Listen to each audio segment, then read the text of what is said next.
Olá, para quem não me conhece, eu sou Silvia Neri, sou médica psiquiatra. Esse vídeo é direcionado para os meus pacientes, para esclarecer conceitos complexos que muitas vezes nós não conseguimos passar para os pacientes durante a consulta e que eles só vão entender na psicoterapia. Porém, muitos pacientes não têm acesso à psicoterapia, têm muita dificuldade de conseguir psicoterapia, principalmente aqui em Manaus. Tem gente na fila do CISREG esperando 1 ano para fazer tratamento. E aí, essa é uma realidade, assim, que é muito preocupante. E também porque alguns conceitos, alguns problemas, eles só vão entender fazendo psicoterapia. E tem gente que acha que psicoterapia não é importante. E, nossa, é importantíssimo, então eu vou pontuar isso aqui.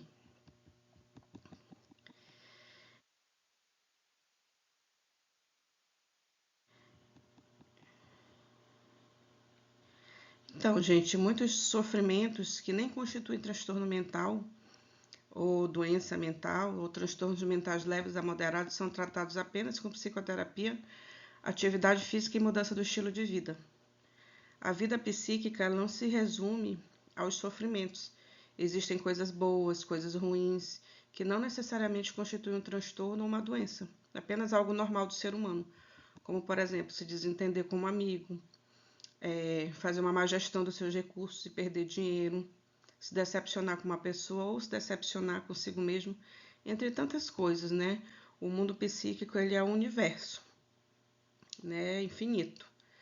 Quanto à mudança do estilo de vida, estão uma alimentação mais balanceada, uma alimentação adequada, não ingerir grandes quantidades de comida antes de deitar, que isso vai dificultar tanto a digestão quanto o seu sono.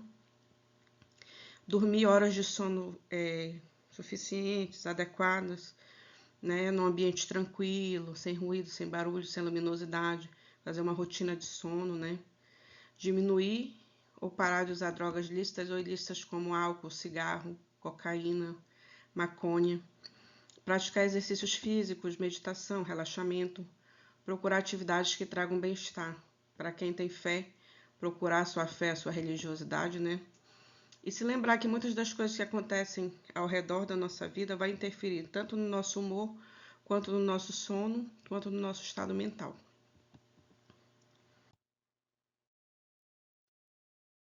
Então, gente, aí eu vou passar para esse segundo slide com essa imagem que é muito emblemática, né? Onde a criança é formada por partes do pai e da mãe. Então, é importante entender que somos formados em parte da genética do pai e da nossa mãe. Isso aí a gente não pode mudar, né? E nós herdamos.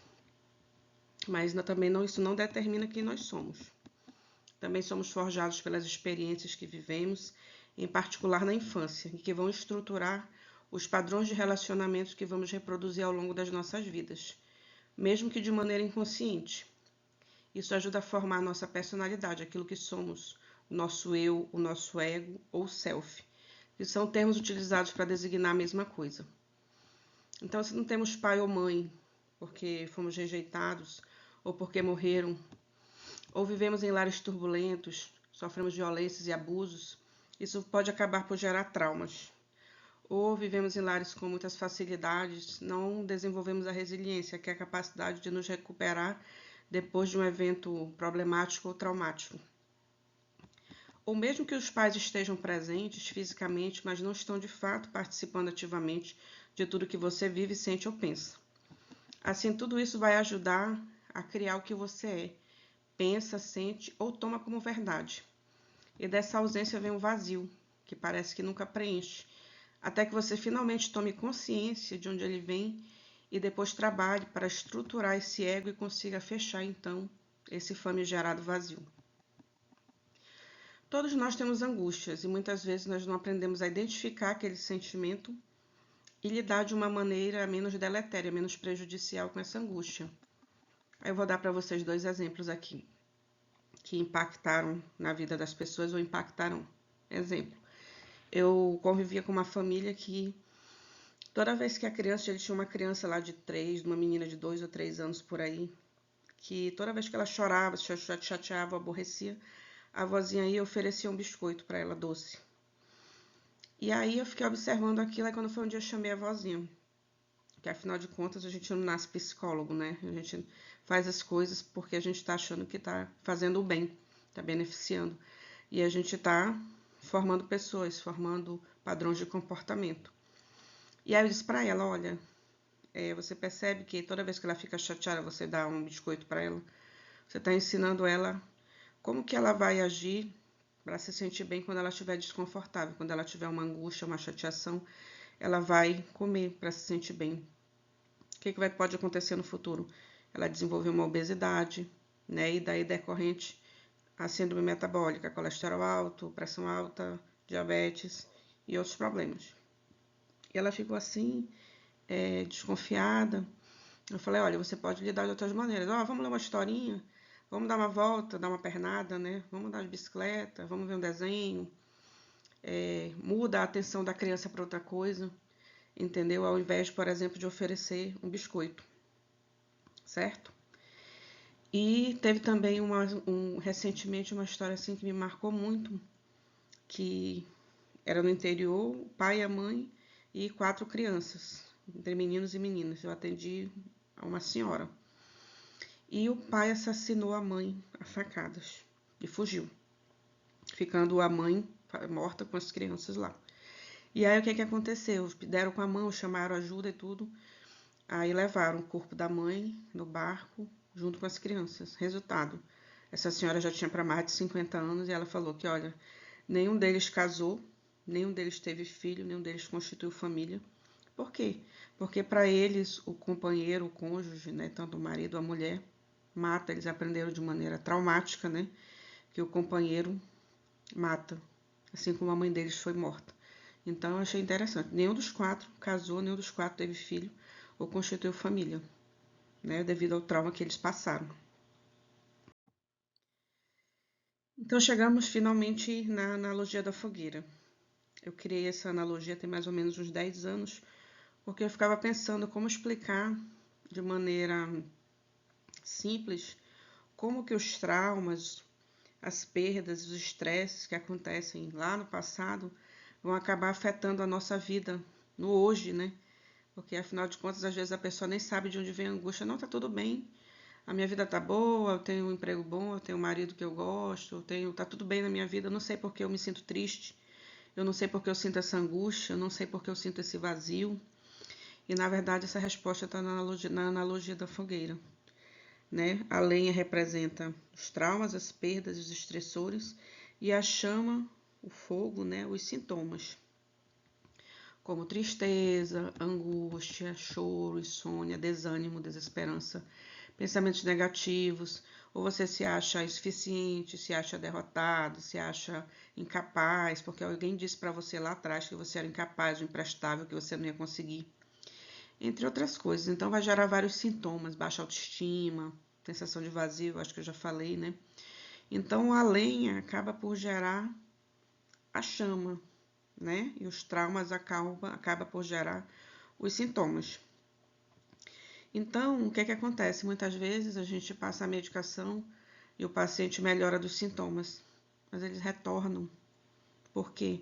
Porque a gente não está tratando a causa, que no caso seriam as perdas, os traumas e os estressores do passado. Isso se trata com a psicoterapia. Como eu falei da importância da psicoterapia, eis a importância da psicoterapia. Se você não trata, o sintoma está sempre voltando. E aí a medicação, ela ali acaba sendo meio que paliativa, não vai resolver de fato o problema, né? Então, assim, muitos dos transtornos mentais, dos sofrimentos e até os transtornos mentais leves a moderados, eles são tratados só com psicoterapia, atividade física e mudança do estilo de vida. Não precisa de medicação. Mas, ocasionalmente, você vai precisar lançar mão da medicação para que esse paciente melhore. E aí, então, você precisa entender que você precisa da psicoterapia para tratar tanto os traumas do passado, né, os problemas, quanto a psicoterapia ela também pode atuar nos problemas atuais, uma separação conjugal, um luto, né, a perda de um parente, a perda de um emprego, algum problema que você está passando atualmente, né? Mas assim, gente, para você desenvolver o transtorno mental, uma esquizofrenia, por exemplo, você tem que ter a genética. Porque muitas vezes você tem o estressor, mas você não tem a genética, então você não vai desenvolver o transtorno mental. Então é necessário que você tenha a genética para desenvolver o transtorno mental. Aí vem o estresse e liga o interruptor e eclode a doença mental. E aí, nesse caso, você vai ter que lançar mão do medicamento, né? Aí vai ser o tratamento, a psicoterapia, atividade física, mudança do estilo de vida e medicação, certo? Mas se você sofre um trauma, por exemplo, a medicação não vai resolver. Se você tem um transtorno de personalidade, por exemplo, você vai ter que lidar com isso na psicoterapia, com perdas, com você foi abandonado na infância, fobias específicas, fobias, né, que são medos específicos, você foi assaltado. Então, tudo isso você vai lidar na psicoterapia.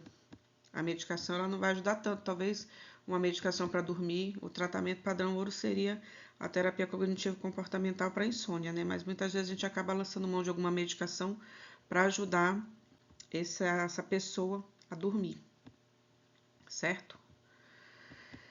Então, essa é a analogia da fogueira para correlacionar a origem dos sintomas e a importância do tratamento psicoterápico que tem tanto nos problemas pregressos quanto nos atuais, certo? Gente, não é só conversar, não é só papo terapia, tem técnica para isso, tem que ter formação para isso, para você fazer a psicoterapia, né?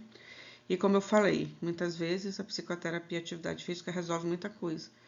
Mas ocasionalmente, se for necessário fazer uso da medicação, e em casos específicos é necessário, aí a gente lança a mão da medicação para fazer o tratamento. E aqui, o nosso último slide, que mais importante, nosso diapositivo, falando aqui a gente vê uma família, né, os avós, os pais, os filhos, netos deles, né, então que compartilham de uma genética, compartilham de uma vivência comum, mas cada pessoa, é única, exclusiva. Cada um tem sonhos, planos, desejos, reage de maneira diferente à mesma situação. Então, são pessoas diferentes. Em determinado momento, quando a gente nasce, a gente se confunde com o próprio mundo. A gente não consegue se diferenciar do mundo. Parece que a gente e o mundo é a mesma coisa. A gente e a mãe da gente, o seio, né? Ou os pais, nós somos a mesma coisa. Mas aí, conforme a gente vai crescendo, a gente vai vendo que nós somos uma coisa e a mãe é outra, o pai é outro. Que nós somos uma coisa e o mundo lá fora é outra coisa, né? E aí tem o caminho da individuação, né? A teoria da individuação, que foi criada pelo Jung. E aí vamos falar do Jung, então. Vocês já ouviram falar dele? Ele foi um psiquiatra e psicoterapeuta suíço que fundou a psicologia analítica e criou conceitos muito conhecidos, como o inconsciente coletivo, que é uma camada da mente compartilhada por toda a humanidade, que vai além das experiências pessoais. Os arquétipos, que são padrões mentais universais, herdados, que aparecem em mitos e sonhos. E o conceito que nos interessa nesse vídeo, que é o caminho da individuação, que é um conceito que costuma surgir na segunda metade da vida. É uma jornada de autoconhecimento em que a pessoa se torna ela mesma, unindo a mente consciente e inconsciente para alcançar sua totalidade. Então, a genética contribui, os fatos que aconteceram na sua vida contribuem, o que você fez com esses fatos contribui, né, para você se tornar quem você é. Mas você é um sujeito ativo desse processo. E você deve olhar para si, para as partes escondidas ou rejeitadas por muitos anos, com a finalidade de unir o todo e consolidar quem você realmente é. E você não vai conseguir fazer isso sozinho, né? Você precisa da ajuda, né? Do guia, do seu terapeuta, para ele te levar nessa jornada de autoconhecimento, para você evoluir nesse processo da individuação e você se tornar quem você realmente é, né? Ou seja, você tem responsabilidade sobre isso, sobre esse processo. Nós não podemos mudar o que passou, mas podemos mudar a forma de lidar com esse passado, de maneira com que a gente vá sofrer menos e encarar melhor a vida. Então a sua vida passa a ter um sentido próprio, só seu, e que não está voltado para agradar os interesses de terceiros. E para finalizar, então, esse vídeo, eu gostaria de deixar com vocês uma frase do Nietzsche, que diz o seguinte: torna-te quem tu és. Gosto muito dessa frase. Seja quem você nasceu para ser, então, através da psicoterapia, mudança do estilo de vida e, se preciso, a medicação, por que não, né? Seja a sua melhor versão. Torna-te quem tu és.